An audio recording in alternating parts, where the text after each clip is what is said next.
그래서 우리는 신자들의 공동체로서 하나됨의 교회를 지켜내어야 한다는 것입니다.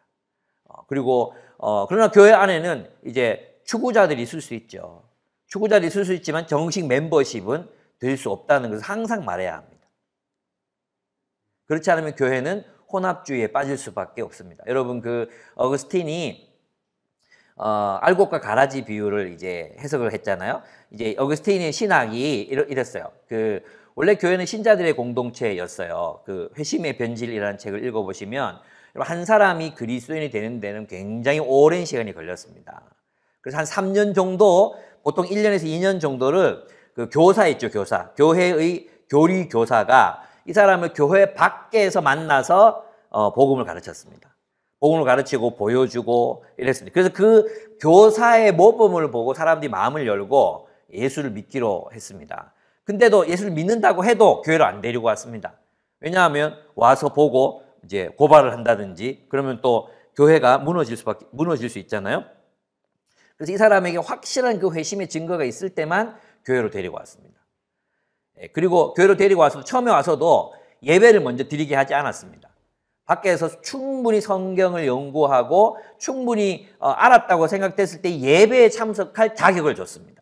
왜냐하면 그전에는 들어봤자 오해할 수밖에 없기 때문에 모르면 오해하잖아요. 그래서 예배를 참석시키지 않았습니다. 예. 그리고 세례를 줄 때도 그가 정말로 가난한 사람 섬기는지 거짓 증언하지 않는지 또 비그리스도인들에게 늘 이렇게 정말 주를 따를 준비가 되어 있는지를 보고 비로소 세례를 줬습니다. 근데 이제 콘스탄틴이 기독교를 공인해버렸습니다. 그러니까 교회가 과거에는 굉장히 어렵게 세례를 주다가 콘스탄틴이 공인해버리니까 이제는 직장인을 가거나 벼슬을 하거나 뭘 하려고 해도 교인이 돼야 되는 거예요. 그래서 엄청나게 많은 사람들이 교회로 새신자반, 교리교육 이런 걸 받기 위해서 수많은 사람들이 막 떼거지로 몰려왔습니다. 그전에는 원하는 사람이 소수를 오랫동안 검토하고 추구하고 질문하고 이렇게 하면서 예수를 믿었는데 이제는 막 교회가 어떻게 되냐 하면 시장바닥이 됐습니다. 교리고사가 막 떠들고 있고 사람들은 떠들고 밥 먹고 싸우고 이런 일들이 막 일어나기 시작했습니다. 근데 이게 교회냐? 어거스틴이 교회 안에는 알곡도 있고 가라지도 있다고 성경을 잘못 해석했습니다. 그래서 교회가 그 이후로 계속 혼합주의로 흘러가는 것입니다. 유아세례를 주면 유아세례를 줄 수 있다고 생각하잖아요. 교리마다 다 달린 한 가장이 믿으면 가족이 다 그리스도인이 되는 그런 있죠. 근거가 있긴 있죠. 그런데 그 유아세례를 받았다고 해서 그들이 그리스도인으로 자라나는 건 아니잖아요. 그죠? 교회를 다닌다고 해서 그들이 그리스도인이 되는 건 아니잖아요. 그러니까 우리는 하나 될 수 없는 사람들과 하나 되어서 혼합주의적 교회를 이룬 거죠. 그래서 정말로 성경적으로 오늘날 가장 큰 어려움이 뭔지 아십니까? 목사가 성경을 성경대로 설교하지 못합니다. 목사가 성경을 성경대로 설교하면 반발이 있습니다. 예. 여러분, 최근에 여러분 통계 보셨습니까? 아이들이 중고등학생들이 주일날 학원에 가야 되는 일이 생겼을 때, 학원에 보내야 된다. 가장 높은 비율이 중직자였습니다. 집사들의 7, 80%는 그래도 교회 가야 된다 했어요. 근데 장로님들의 60%는 학원에 보내야 된다 했어요. 제가 지금 어떤 의미로 얘기 드리는지 아시겠습니까? 그들의 최고의 충성의 대상 하나님이 아닌 사람들이 절반 이상인 거죠. 자식이 우상이고 세상이 우상이고. 여러분, 그래서 우리는 진짜 교회다운 교회를 세워가야 합니다. 교회다운 교회. 정말 교회다운 교회를 세워가야 합니다. 와이프도 마찬가지입니다. 우리 정말로 교회다운 교회를 세워가야 합니다.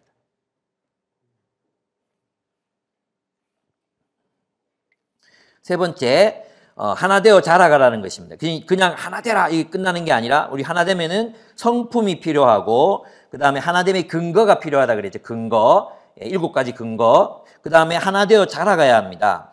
이 자라간다는 건 뭐냐면 우리에게 은사를 따라서 이제 성도를 섬기라는 것인데요. 하나님은 우리 각 사람에게 은혜의 선물인 은사를 주셨습니다. 은사를 주신 이유는 그리스도의 충만하심이 이르기까지 자라게 하려 하심이라 했습니다. 이 말은 무슨 말이냐 하면 우리는 혼자서 성장할 수 없다는 것입니다. 오늘 본문을 한번 또 보겠습니다. 7절부터 제가 읽어보겠습니다. 4장 7절부터 우리 각 사람에게 그리스도의 선물의 분량대로 은혜를 주셨나니 그러므로 이르기를 그가 위로 올라가실 때 사로잡혔던 자들을 사로잡으시고 사람들에게 선물을 주셨다 하였도다. 그죠? 그리스도께서 선물을 주셔서 선물. 그 선물이 뭐냐 하면 쭉 내려와서 11절 보겠습니다. 11절. 그가 어떤 사람은 사도로, 이게 선물이야. 주님이 우리에게 주신 선물들이에요. 선물들. 그가 어떤 사람들은 사도로, 어떤 사람은 선지자로, 어떤 사람은 복음 전환자로, 어떤 사람은 목사와 교사로 삼으셨으니 이는 성도를 온전하게 하여 봉사의 일을 하게 하며 그리스도의 몸을 세우려 하심이라. 그래서 이 가르치는 사람들, 리더십들이 성도들을 온전하게, 성도들의 말씀을 가르치고 진리를 가르쳐서 온전하게 세우면 어떤 일이 일어나느냐 하면 13절, 14절과 같은 일들이 일어나게 됩니다. 한번 같이 읽어보겠습니다. 시작. 우리가 다 하나님의 아들을 믿는 것과 아는 일에 하나가 되어 온전한 사람을 이루어 그리스도의 장성한 분량이 충만한 데까지 이르리니 이는 우리가 이제부터 어린아이가 되지 아니하여 사람의 속임수와 간사한 유혹에 빠져 온갖 교훈의 풍조에 밀려 요동하지 않게 하려 함이라 그랬죠. 여러분, 하나님께서 사람들에게 은사를 주십니다. 은혜의 선물들을 베푸십니다. 그리고 이 사람들은 성도들을 하나님 말씀으로 가르쳐서 구비시켜서 봉사의 일을 하게 합니다. 그러니까 이 사람들이, 성도들이 어떤 은사를 하나님께로부터 받았는지를 발견하고 그들이 그 은사로 공동체를 섬기게 합니다. 그리고 그 공동체를 서로가 서로를, 그래서 가르치는 자들은 잘 가르치고 또 자신들이 받은 은사로 공동체를 섬기면 어떤 일이 일어납니까? 우리가 그리스도의 장성한 분량에까지 자라게 됩니다. 그래서 사람은 혼자 큐티 열심히 하고 혼자 열심히 기도하고 그렇게 해서 성숙하는 게 아닙니다. 성화는 반드시 우리가 서로 연결되어 있을 때 일어나는 일입니다. 우리가 서로를 사랑할 때 일어나는 일입니다. 그래서 15절을 보십시오.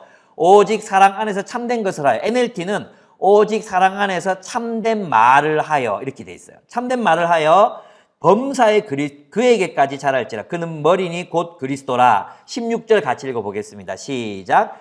그에게서 온몸이 각 마디를 통하여 도움을 받음으로 연결되고 결합되어 각 지체의 분량대로 역사하여 그 몸을 자라게 하며 사랑 안에서 스스로 세우느니라 했어요.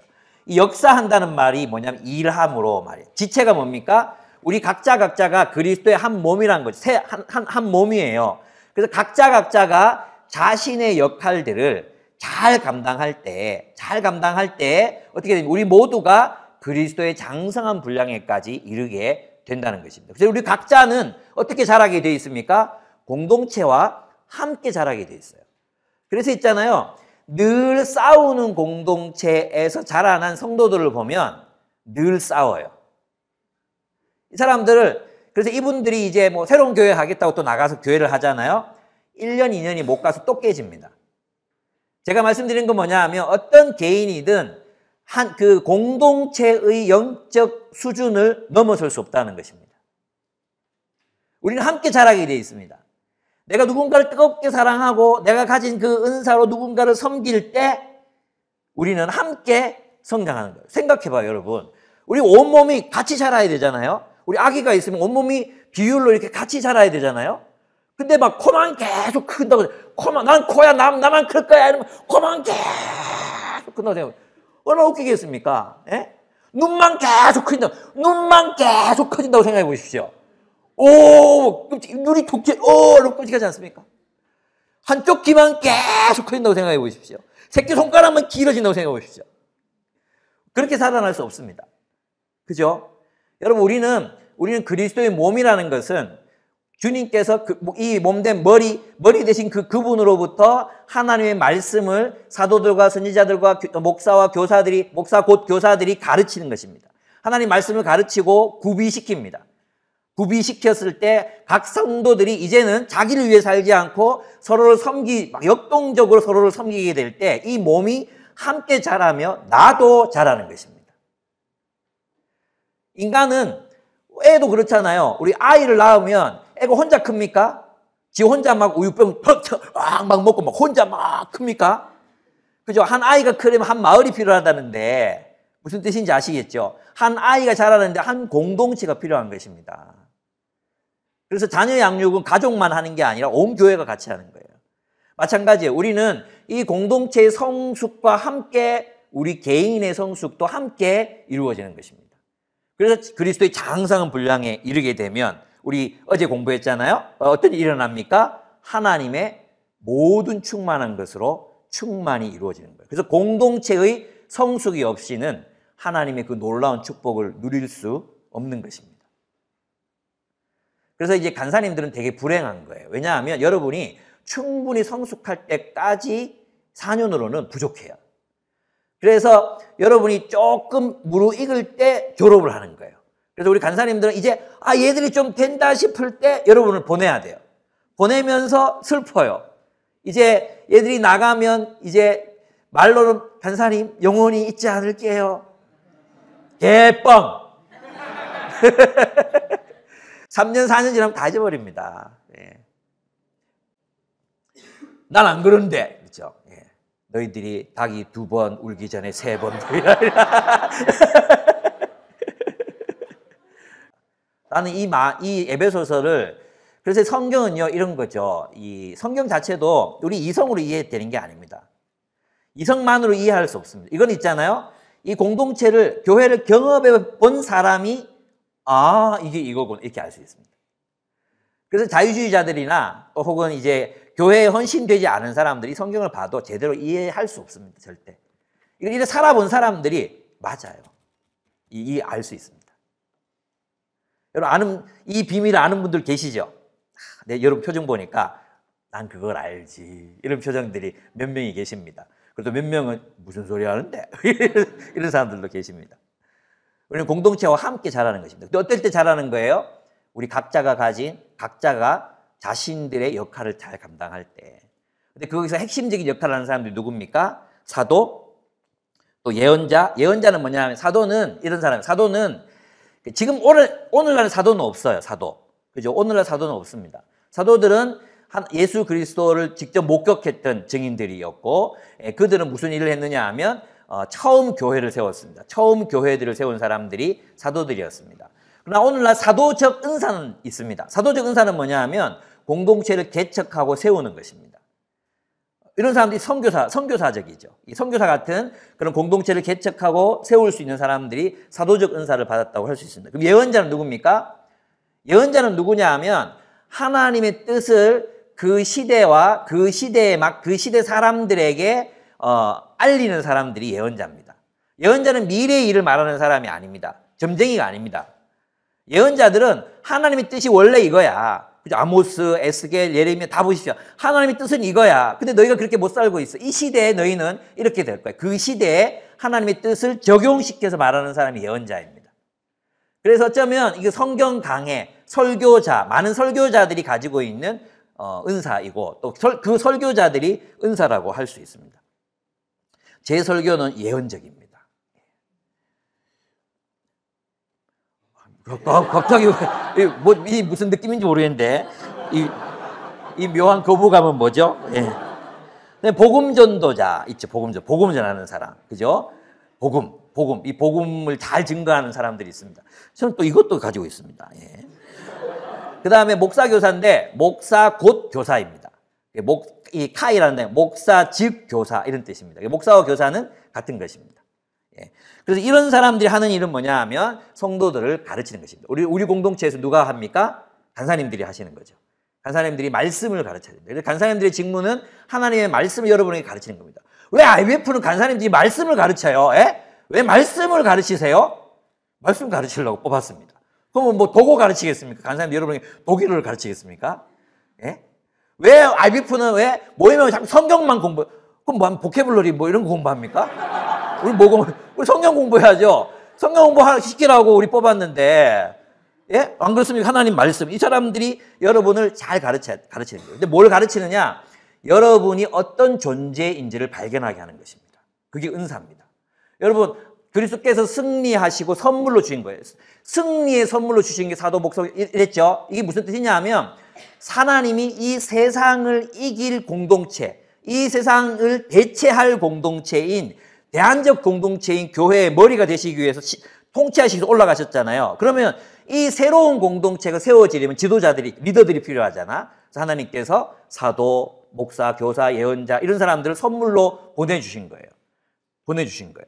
그리고 이분들이 하시는 일은 여러분이 어떤 존재들인지를 발견하고 여러분들이 그 역할을, 그 소명을 잘 감당할 수 있도록 여러분을 가르치는 것입니다. 훈련시키는 것입니다.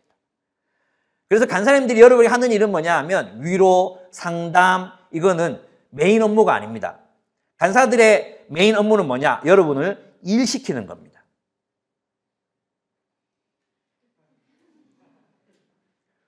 섬김의 일을 하게 하며 이기적인 여러분, 그래서 자기 자신밖에 모르는 여러분을 이제 훈련을 시켜서 옆에 있는 사람, 16학번 이렇게 이 사람들 섬길 수 있도록 훈련시키는 겁니다. 거절도 당해보게 하고 바람도 맞게 하고 또 안 되는 말씀도 가르치게 하고 그래서 여러분을 잘하게 하는 것입니다. 여러분 온실 속에 화초로 크고 싶습니까? 아니죠. 예, 사역자들의 역할은 뭐냐 하면 여러분을 구비시켜서 훈련시켜서 하나님의 일을 감당할 수 있도록 하게 하는 것입니다. 여러분의 존재를 발견하게, 스스로를 알게 하고 여러분 자신이 그것으로 하나님의 나라를 위해서 어떤 삶을 살아가야 될지를 알게 하는 것입니다. 그리고 그렇게 살게 하는 것입니다. 그게 사역자들의 역할입니다. 기분 나쁩니까? 아닙니다. 여러분 12절 보십시오. 이는 성도를 온전케 하며, 온전하게 한다는 것은 이 keep먼트 한다는 것입니다. 이 keep, 구비시킨다는 뜻입니다. 여러분 준비시키고 훈련시키는 거예요. 그리스도인으로서 역할을 잘 감당할 수 있도록 하나님의 의의 병기가 될 수 있도록 죄의 무기, 우리 족구하다 보면 분명히 4대 4인데 6대 2로 느껴질 때가 있죠. 분명히 우리 편인데 우리 편이 아닌 애들이 있어요. 그죠? 얘들이 없는 게 더 나을 것 같은 그런 애들. 얘한테만 까면 점수가 나잖아요. 예. 여러분 그러면 안 됩니다. 우리 사탄의 제국에서 볼 때 여러분을 이렇게 보면서 느낌이 쟤는 우리 편이다. 이러면 안 됩니다. 사탄이 여러분을 볼 때 쟤 위험하다. 저 녀석 위험하다. 이 정도 돼야 됩니다. 저 녀석 위험하다. 그죠? 그렇게 돼야 되지 않겠습니까? 우리는 의의 병기로 우리 자신을 훈련시키고 구비되어 가야 합니다. 그래서 이것은 무슨 말이냐 하면 여러분이 이 캠퍼스 시절에 여러분 자신이 누구인지를 발견하고 어떤 사명을 가지고 일생 동안을 살아갈 것인가. 어떻게 주를 위하여 의의 병기가 되어서 의의 무기가 되어서 정의의 무기가 되어서 살아갈 것인가. 그것을 발견하는 시기 그리고 준비되는 시기가 바로 지금 여러분의 시기입니다. 그저 위로받고 그저 격려받고 그런 시기가 아닙니다. 여러분 정말 잘 훈련되어야 합니다. 잘 정말 막 있잖아요. 그 왜 11와 나오잖아요. 11와 나오잖아요. 마블에서 뭐 방패 던지고 막 활 쏘고 막 날아다니고 막 사잖아요. 훈련되어야 합니다. 우리가 그렇게 훈련되어 가야 합니다. 나약한 어린아이로 늘 젖이나 빨아먹고 맨날 칭얼대고 밥 줘, 간사님 밥 줘, 밥 줘. 나 힘없어 일으켜줘, 깨워줘, 씻어줘, 위로해줘. 힘이 없어 힘 줘. 힘은 니들이 내야지 왜 자꾸 간사 먹고 내라 그래요. 예? 여러분 있잖아요. 이런 기도 많이 해요. 이런 기도. 그 동기부여 있죠. 동기부여. 어떤 형제 우리 크리스찬들이 이런 말을 많이 써요. 저는 동기부여가 되지 않으면 잘 안 움직이는 편입니다. 이래요. 동기를 누가 부여합니까? 동기부여는 자기가 하는 거예요. 자기가. 누가 막 감동시켜줘서 하는 거라면 그건 어린아이죠. 어린아이. 자기가 해야죠. 성장하면 동기부여는 스스로 하는 거예요. 스스로. 주님 뜻이구나. 내가 이 일을 해야지. 이게 생겨야지. 힘이 없어요. 이 일을 왜 해야 되는지 모르겠어요. 그거를 누가 해줍니까? 간사들이 계속 해줍니까? 간사들이 여러분 평생 따라다니면서 이 일이 중요해, 이 일이 중요해, 정말 중요해. 넘어져, 일어나! 이래 해야 됩니까? 여러분 구비되셔야 됩니다. 여러분 좀 의의 무기, 정말 좀 이 적국에 좀 위험한 무기들이 좀 되어 주십시오. 이 쓰다만한 이러면 또 여러분 열등감을 또 자극하는 것 같아서 내가 여러분 의의 무기가 되어 주십시오. 이 시기를 그렇게 보내시기 바랍니다. 또 하나는 뭐냐 하면 이 본문은 우리가 하나님의 선물로 이 공동체에 주어져 있다는 것입니다. 이 본문이 우리에게 말하는 바는 나는 이 공동체를 위한 하나님의 선물이라는 것입니다.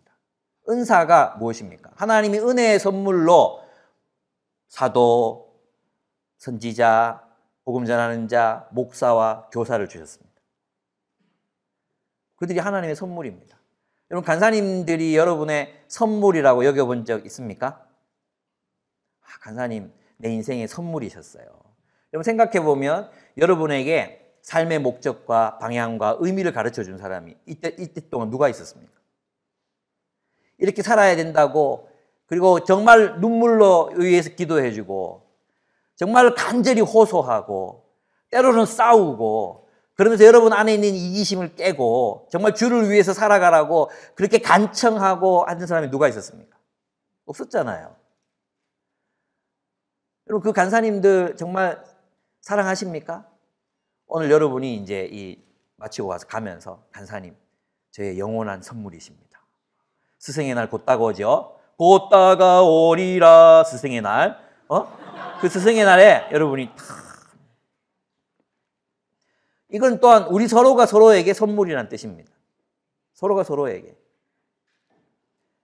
여러분 자신을 이 공동체 하나님이 보내신 선물이라고 인식하십니까?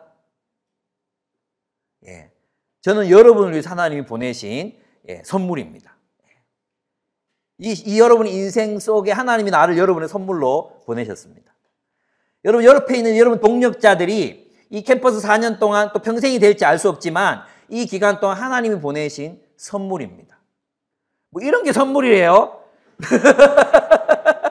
그렇게 여겨질 수도 있습니다. 선물입니다. 예. 나도 그의 선물입니다. 예. 나도 이 사람들의 선물입니다. 내가 없으면 이 사람 잘할 수 없습니다. 내가 없으면 이 사람의 인생은 허무합니다. 내가 이들의 선물입니다. 여러분 옆 사람한테 한번 얘기합시다. 난 너의 선물이야. 얘기하시죠 빨리. 난 너를 위해 보내신 하나님의 선물이야. 다 같이 시작. 나는 너를 위해 보내신 하나님의 선물이야.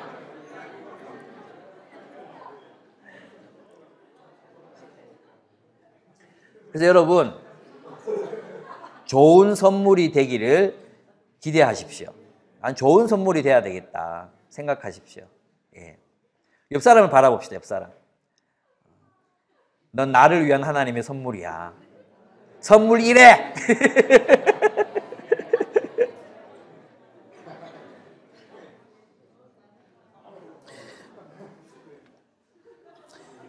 예.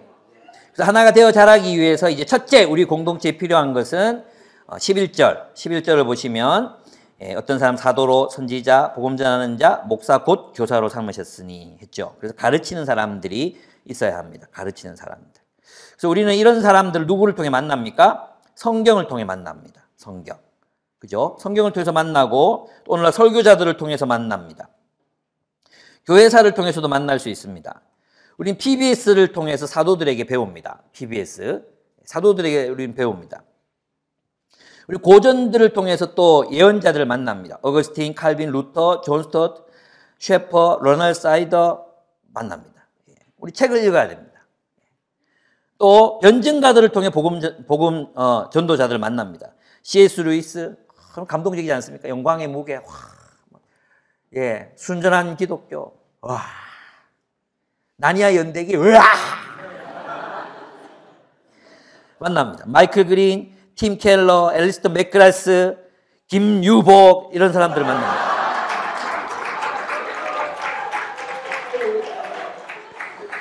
좋은 목사와 교사도 만납니다.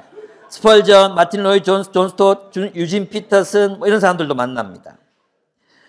또 여러분 못 들어봤겠지만 헤르만 리델버스, 비슬리 머리, 톰 라이트, 스테일리 하우스, 볼트 브로우만, 도널드 크레비츠, 건 맥나이트, 한국 분들로는 김기현, 김유복, 김기석 선생님입니다.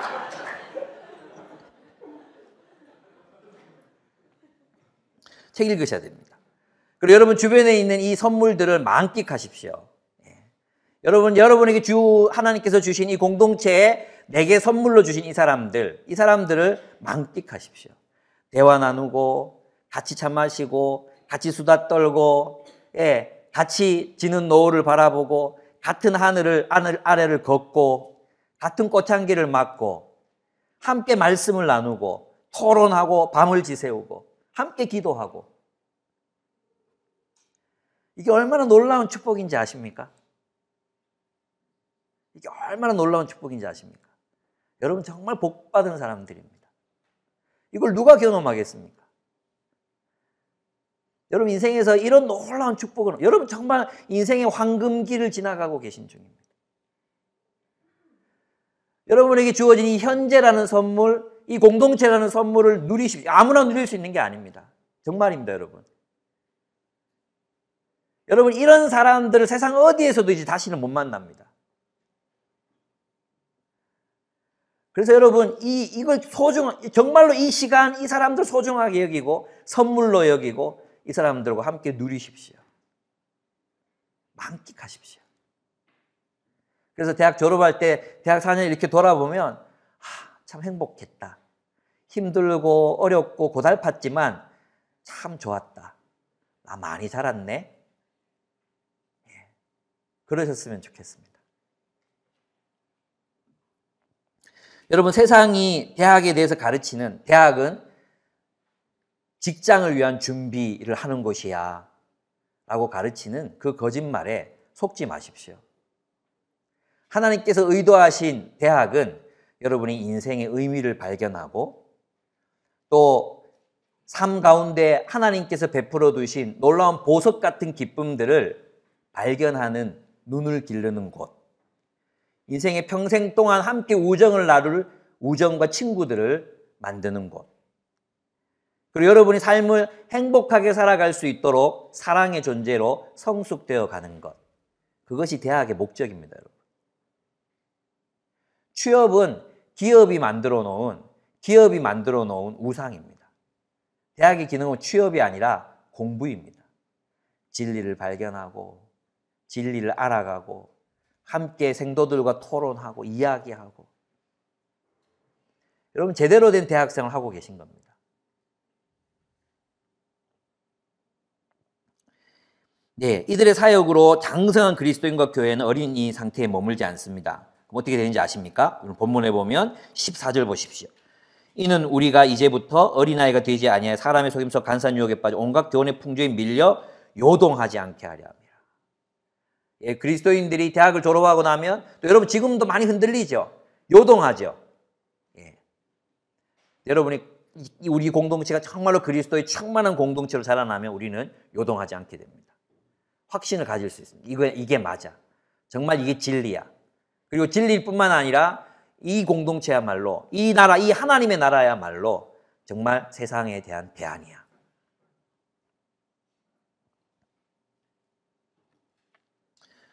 그래서 우리는 하나됨을 이루어야 합니다. 이루면 그리스도의 몸인 교회가 그리스도의 장성한 분량에까지 이르게 자라게 됩니다. 성도들은 서로 연결되어 각자의 은사를 따라 자기의 역할을 다함으로 그리스도의 몸이 스스로 자라고 성장하게 합니다. 함께 성장하는 것입니다. 이것이 바로 그리스도의 나라, 하나님의 나라가 세상 속에서 성장하는 방식입니다. 승리하는 방식입니다. 하나님의 말씀으로 하나가 되는 것. 그것이 세상 속에 하나님의 나라가 세워지는 방식입니다. 진리가 있고 서로 사랑하는 지체들이 있고 하나의 나라를 이루는 세상과는 다른, 기능적인 세상과는 다른 유기적이고 하나 되고 서로를 뜨겁게 사랑하고 그 안에 희열이 있고 충만함이 있는 이것이 하나님 나라가 세워지는 방식입니다. 두 번째, 우리 새로운 삶, 교회가 되는 법. 두 번째는 새로운 정체성으로 살아가라는 것입니다. 우리는 하나님의 새 피조물입니다. 우리 4장 17절을 한번 보겠습니다. 17절에서 5장 21절의 내용인데요. 여기는 뭐냐 하면 그 새 사람, 이 새로운 정체성에 관한 이야기들을 합니다. 그래서 첫째, 새로운 사람이 돼야 된다. 두 번째, 새로운 인간관계를 맺어야 되고, 세 번째, 새로운 싸움을 싸워야 한다는 것에 대해서 우리들에게 이야기하고 있습니다.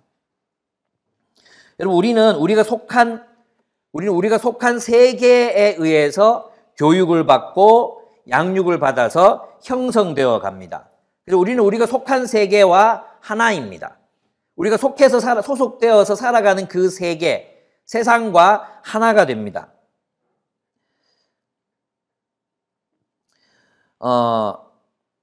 새 정체성은 먼저 새 정체성에 맞는 삶을 살아가는 것입니다. 새 정체성이 먼저 있어야 되고 그 정체성에 따라서 삶을 살아가야 합니다. 여러분, 사람들은 얼마나 자기가 속한 그 집단에 얼마나 쉽게 동화되고 또 그 집단에 속해서 그 집단이 요구하는 대로 살아가는지 모릅니다. 제가 그 예비군 훈련을 제가 해군 출신이거든요. 해군이면 해군으로 가야 되잖아요. 근데 제가 너무 먼 거리에서 대구로 왔다 갔다 하다 보니까 가까운 데서 예비군 훈련을 받고 싶은 거예요. 장교들은 10년을 해야 되거든요. 10년을 동원 훈련을 해야 되거든요. 그러니까 너무 이게 힘들 것 같아가지고 포항이라고 적어냈어요. 포항에 해군이 있긴 있거든요. 포항으로 적어냈는데 제가 저 혼자 유일하게 해군이고 나머지 분들이 전부 다 해병인 곳으로 갔었어요. 너무 무섭더라고요. 저 혼자 하얀 명찰, 전부 빨간 명찰인 거예요.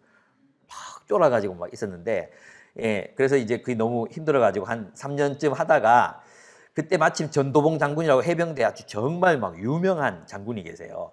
그분이 어떻게 오셨는데, 이렇게 인사 악수하고 가잖아요. 악수하고 발문쳐 보더니 넌 누구야? 해군 쏘이 해군 중에 누구 그래서 그 다음 해에 저를 빼줬어요.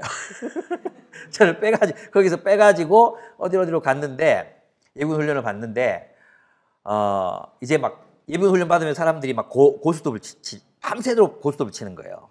이쪽도 치고 저쪽도 치고 막. 이거는 장교들끼리 모여가지고 고스톱 치고 있고 저쪽에는 또 하사관들이 모여서 막 고스톱을 치고 있었어요. 근데 그 장교인데 그 하사관한테 가서 막 고스톱 치는 사람이, 저는 옆에 앉아서 자려고 애를 쓰고 있는데 잠도 안 오고 참 힘들다 이러고 있었거든요. 근데 그 하사관 한 사람이, 이 장교 한 사람이 하사관들이 막 치는데 갔는데 갑자기 막 뛰어들어오더니 반란이다 이러는 거예요. 무슨 소리냐 이랬더니 쟤들이 쳐들어온다는 거예요. 무슨 전쟁이 난 것도 아닌데 뭐가 쳐들어와 그랬는데 알고 보니까 이 사람이 거기 가서 옛날 자기 부하들이 있으니까 말을 막 함부로 한 거죠. 막 하대하고, 이제 성인이고 다 결혼도 했고 애도 있는데 거기서 막 하대하고 마치 현역인 것처럼 막 그렇게 하니까 이 사람이 화가 난 거예요. 그래가지고 막 전부 다 쳐들어온 거예요. 최고 웃기는 게 뭐냐면 복도 하나를 두고 건물이 이렇게 돼 있었는데 이쪽 건물에서 막아라! 이래가지고 장교들 전부 일어나가지고 그걸 막아요. 나는 그게 너무 웃기는 거예요. 이 한 사람이 지금 저기서 잘못했는데 아니 나가서 누가 좀 얘기를 합시다.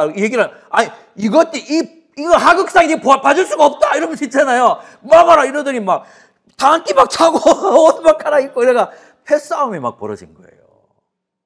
저는 정말 웃겼어요. 이 장교들이 그전에는 고스톱을 치기 전에 자기 직장 얘기도 하고 가족 얘기도 하고 막 이러더니 이 집단이라는 자기가 속한 그 계급에 딱 일어나서 똘똘 뭉치는 거 보고 제가 얼마나 깜짝 놀랐는지 몰라요. 그럼 제가 어떻게 했겠습니까? 이러지 마세요. 그럼 싸움이 일어나니까. 그래서 제가 도망갔습니다. 도망을 가서 헌병한테 저기 싸웁니다. 싸움 났어. 빨리 가서 저 말리라고 내가 얘기했습니다. 그래가지고 그 다음날 막 헌병들이 와서 뜯어 말렸습니다. 누가 고발한지 아직도 모르는데 또 방송되는구나 이게. 전 그때 느낀 게 뭐냐 하면 참 이성적이고 또 교육도 많이 받은 사람들이 이렇게 자신이 속한 집단의 일원이 돼서 그 집단의 일원으로 살아가는 모습을 저는 봤습니다. 참 쉽게 그렇게 되더라고요. 마치 그랬던 것처럼 우리도 과거에는 옛날 세상에 속해서 허망한 생각을 따라서 살아갔습니다. 탐욕을 따라 살아감으로 생명에서 떠나 있었습니다. 수치와 방탕 그리고 탐욕을 부리고 부끄러운 일을 자행했습니다. 그러나 이제 우리는 마치 내가 속한 계급이나 이런 데 속한 우리는 거기가 아니라 우리 그리스도께 속하게 되었습니다. 그래서 우리는 새로운 진리를 따르기 위해 배우고 연구해야 한다는 것입니다. 한번 17절부터 한번 보겠습니다. 그러므로 내가 이것을 말하며 주 안에서 증언하노니 이제부터 너희는 이방인이 그 마음에 허망한 것을 행한같이 행하지 말라. 얼마나 허망합니까? 그죠? 그렇게 행하지 말라는 것입니다. 그들의 총명이 어두워지고 그들 가운데 있는 무지함과 그들의 마음이 굳어짐으로 말미암아 하나님의 생명에서 떠나 있도다. 그들이 감각 없는 자가 되어 자신을 방탕에 방임하여 모든 더러운 것을 욕심으로 행하되 오직 너희는 그리스도를 그같이 배우지 아니하였느니라. 21절 한번 21절 21절부터 24절까지 읽겠습니다. 시작. 진리가 예수 안에 있는 것 같이 너희가 참으로 그에게서 듣고 또한 그 안에서 가르침을 받았을진데 너희는 유혹의 욕심을 따라 썩어져가는 구습을 따르는 옛사람을 벗어버리고 오직 너희의 심령이 새롭게 되어 하나님을 따라 의와 진리의 거룩함으로 지으심을 받은 새 사람을 입으라. 아멘. 그럼 이 새 사람을 입으라, 이것이 단순히 우리 개인의 어떤 윤리적인 새로워짐을 말하느냐? 그게 아니란 거 알 수 있죠. 옛사람은 어디에서 형성됐습니까? 구습을 따라. 이 구습은 어디서 나왔습니까? 세상이라는 공동체에서 내가 형성되었단 말이에요. 그죠? 그래서 나는 뭘 입고 있었어요? 옛사람을 입고 있었어요. 옛사람. 세상이라는 옛사람을 입고 있었어요. 그 세상이 나의 일부가, 아니, 나의 전부를 형성하고 있었어요. 이게 구습을 따라 우리가 살아갔다는 의미예요. 그러면 이것을 벗어버리라는 것은 무슨 뜻이에요? 세상의 가치, 세상의 목적, 세상에 의해서 형성되어 있었던 내 모든 걸 벗어버리고 이제 내가 무엇이 되라는 것입니까? 그리스도의 몸이 되라는, 그리스도의 일부가 되라는 것입니다. 그리스도께 속하고 그리스도의 진리로 형성되라는 것입니다. 그러니까 우리가 새 사람을 입기 위해서는 마찬가지로 그냥 진리만 있는 게 아니라 이 진리가 실현되는 공동체성이 이루어질 때 내가 새 사람을 입을 수 있는 것입니다. 새로운 성품을 형성할 수 있는 거예요. 그래서 교회됨, 진정한 교회됨이 없이는 우리가 새 사람을 입을 수가 없습니다. 새로운 사람으로 훈련되어 갈 수가 없습니다. 새로운 성품, 새로운 생활 방식, 새로운 관점, 새로운 목표, 그것은 우리가 온전한 교회됨을 이룰 때 그 안에서 이루게 되는 것입니다. 여러분, 이게 없으면요, 성경을 읽어도 내가 가지고 있는 전제를 가지고 읽게 됩니다. 무슨 뜻인지 아시겠죠? 내가 성경을 읽어도 세상의 관점으로 보게 된다니까요. 네 시작은 미약하였으나 끝은 장대하리라. 어떻게 받아들입니까? 이 개업을 했는데 작지만 나중엔 커질 것이다. 이렇게 받아들입니다. 예. 당신은 사랑받기 위해 태어난 사람. 이 의미를 우리는 알죠. 하나님 우리를 사랑의 대상으로 택하셨고 우리는 알죠. 근데 넌크리스찬들이 이 노래 얼마나 좋아하는지 아십니까? 그래, 나는 사랑받기 위해서 태어난 사람. 니 날 사랑해, 이 새끼야. 니 날 사랑해야 돼. 알았어? 사랑해. 완전 이게 뭐냐 하면 우리가 세상이라는 데서 형성되면 성경도 그렇게 해석될 수밖에 없는 거예요. 그래서 이 관점이 뒤집어지려면 어떻게 해야 되겠어요? 새로운 공동체가 있어요. 이걸 입으라는 거예요. 이걸 입으라는 거예요. 그래서 입는다는 것, 그리스도를 입는다는 것은 단순히 착하게 살겠다, 이게 아니에요. 새로운 세상 속에서 내가 새로운 세상인 그리스도의 세계, 공동체 속에 연결되어서 함께 자라나겠다. 이게 새 사람을 입는다는 의미예요. 여러분, 정체성이라는 것은 절대 혼자 가질 수 있는 게 아닙니다. 우리 정체성은 내가 어디에 속했느냐. 나는 한국 사람이다. 한국에 속했다는 뜻이잖아요. 난 무슬림이다. 무슬림 세계에 속했다는 거야. 나 해병대다. 나는 해병대다. 한 번 해병은 영원한 해병. 해병대는 해병대 속했다는 뜻입니다. 내가 그리스도인이다. 무슨 뜻입니까? 나는 그리스도께 속했다. 혼자 속해서 혼자. 그리스도께 혼자 속했어요? 아니에요. 우리가 함께 그리스도께 속했다는 것입니다. 그게 새 사람을 입는다는 뜻입니다. 나의 지체들과 함께 입는다는 것입니다. 그래서 여러분 14절은 하나님을 따라 의와 진리의 거룩함으로 지으심을 새 사람을 입으라. 여러분이 그 새 사람이 되어 가시기를 바랍니다.